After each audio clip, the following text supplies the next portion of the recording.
In the hierarchy of the unseen, there are names that command fear and names that command obsession.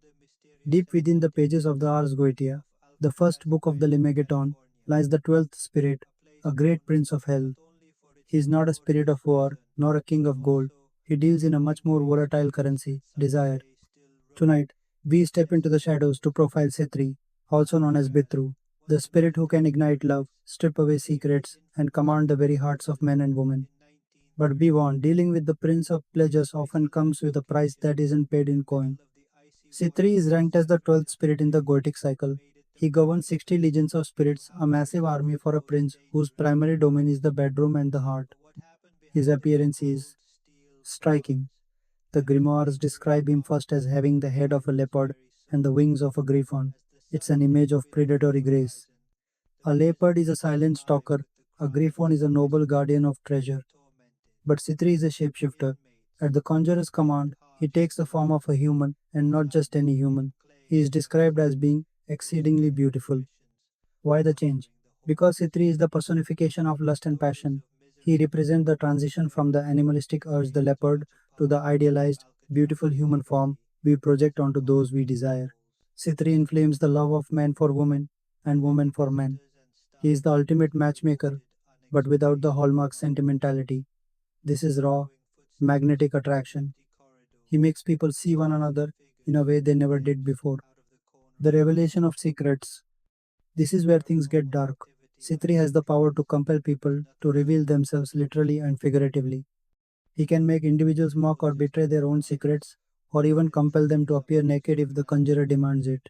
In a modern sense, Sitri is the spirit who strips away the mask we wear in society. The command of will, because he governs desire, he governs motivation. If you can control what a person wants, you control the person. C3 doesn't need to break your arm. He just makes you want something so badly, you'll break your own rules to get it. If you were to look into the occult correspondences for C3, the math of his existence becomes clear. Rank Prince, element Earth, though some argue water due to the fluidity of emotion. Planet Jupiter, the planet of expansion and influence. Metal, tin, color blue or red. Plant, cedar or hibiscus. His sigil is a complex web of lines a trap for the senses.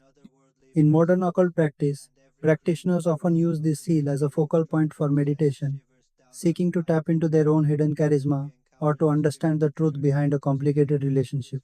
But here is the part the love spell websites won't tell you. Sitri is a great prince of hell, not a cupid. Historians and occultists note that Sitri's energy is chaotic. He doesn't care about happily ever after, he cares about the moment of ignition. Bringing two people together through Sitri is often compared to lighting a fire in a dry forest. It's beautiful, it's hot, and it's very, very hard to put out once it starts burning things you didn't intend to lose. To work with Sitri is to work with the shadow self. It's about facing the desires you are afraid to admit to. Sitri remains one of the most popular spirits of the Goetia because it deals in the one thing humans value more than gold connection. Whether it's the leopard or the beautiful prince, he reminds us that desire is the most powerful force in the human psyche.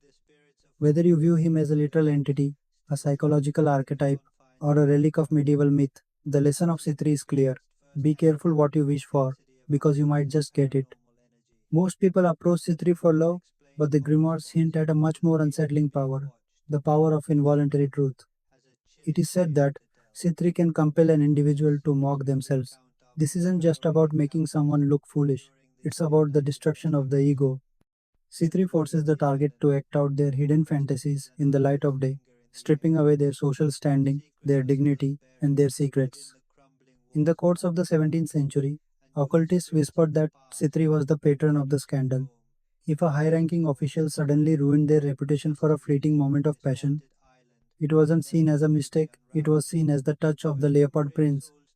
He doesn't just create love, he creates a vulnerability so deep it can destroy empires.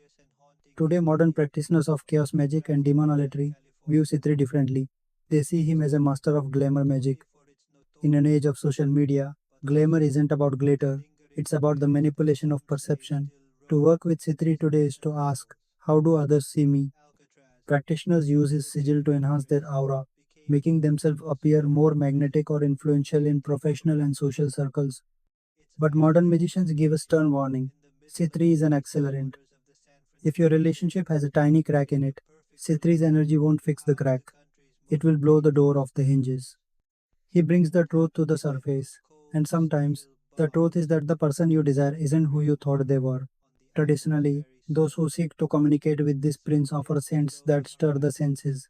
Cedarwood, musk, and spicy resins like dragon's blood are said to call to his nature. But the real offering Sitri demands is honesty. You cannot lie to a spirit that governs the heart. If you seek his aid with a hidden motive, the Lord suggests he will turn that deception back on you. The price of working with Sitri is often the loss of control. You are inviting a whirlwind into your life.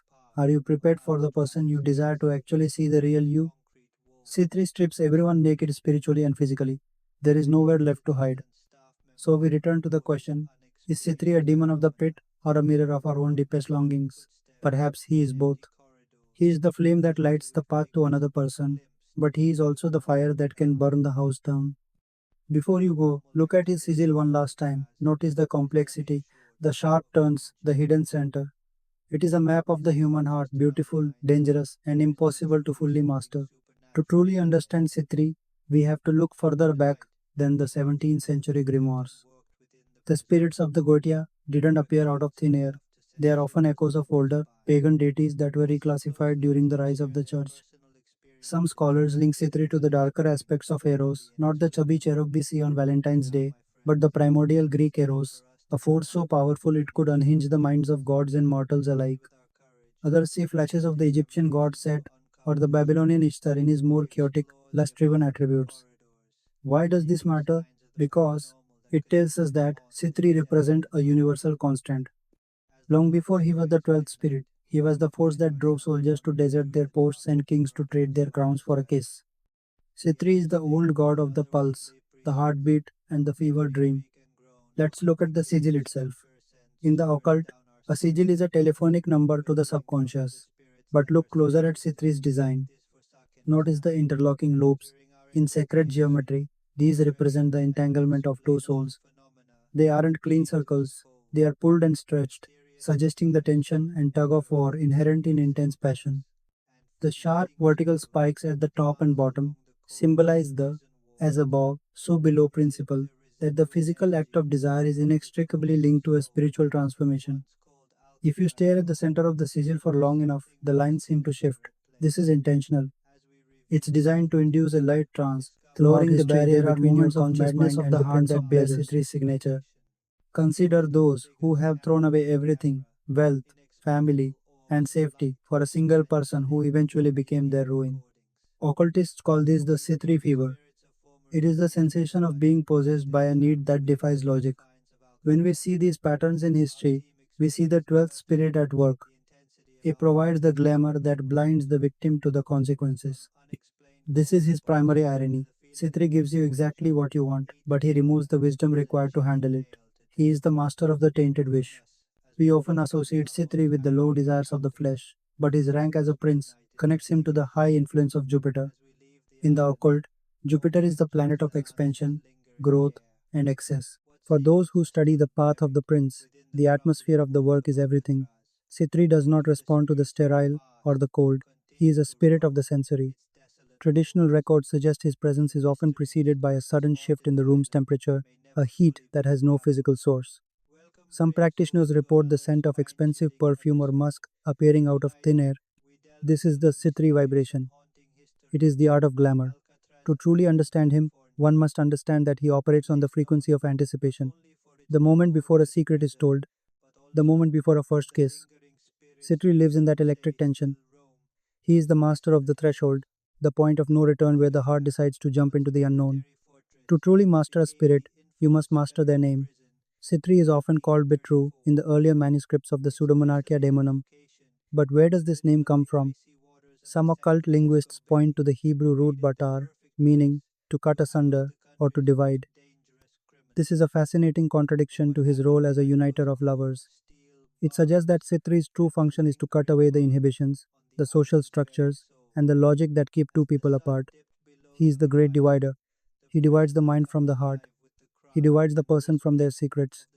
By understanding Bitru as a cutter, we see that his love isn't a hug. It's a surgical strike against the barriers of the soul. He carves away your defenses until you have no choice but to feel.